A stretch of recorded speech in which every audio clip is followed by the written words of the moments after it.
And hello, hello. This is Beverly Fells Jones, the Silver Fox of Consciousness, and today is cooking day.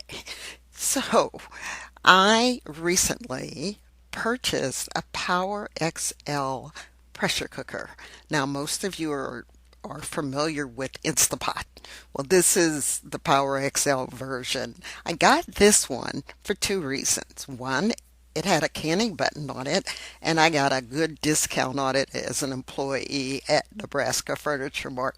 So there's a couple of reasons for that. Well, today we are going to be making my cabbage chicken soup. Basically, it's a soup because of all the stuff that was in my refrigerator. So we're going to start with a can of crushed tomatoes. And I'm going to open that can and I put it as the base of the soup, right? So we wanted a liquid at the bottom of the container.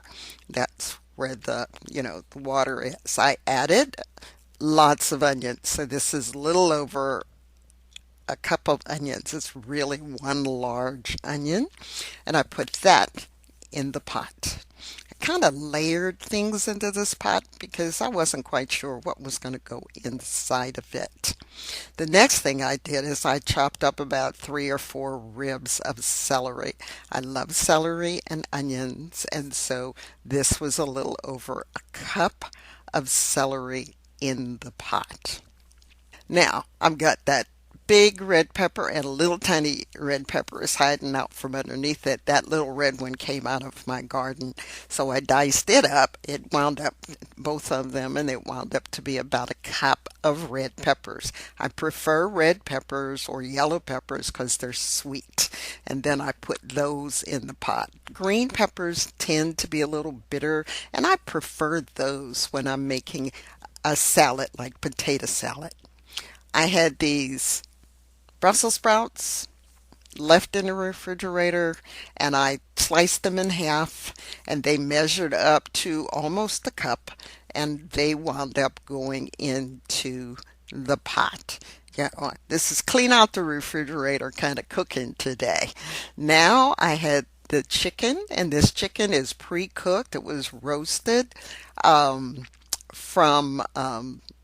Kroger's. So chopped it up, put it in there, and then here's the cabbage. And it was about a half a cabbage left over from me making coleslaw. I added about a tablespoon of rosemary. I grow rosemary in my garden, and so naturally I'm going to use it. So I dried it and put some in there. I also had a couple of other seasonings that I put in, and one of those is sea salt. I prefer sea salt over regular table salt because sea salt has more minerals in it and it is natural. It doesn't have extra things. And then 1 pack of onion soup mix. Now you can use French's or somebody else's, Knorr's, but I do the store brand. And then I added a can to a can and a half of water. So I measured it through the crushed. I made sure on the pot that the the the steam thing was in the lock position, and then I made sure the lid was put in the locked position before I did anything else. So this is the front of my pot with all of my options. And what I chose for this pot or for this particular setup was the soup stew position. All right, the choice. See, I got the canning preserving up top. I love that.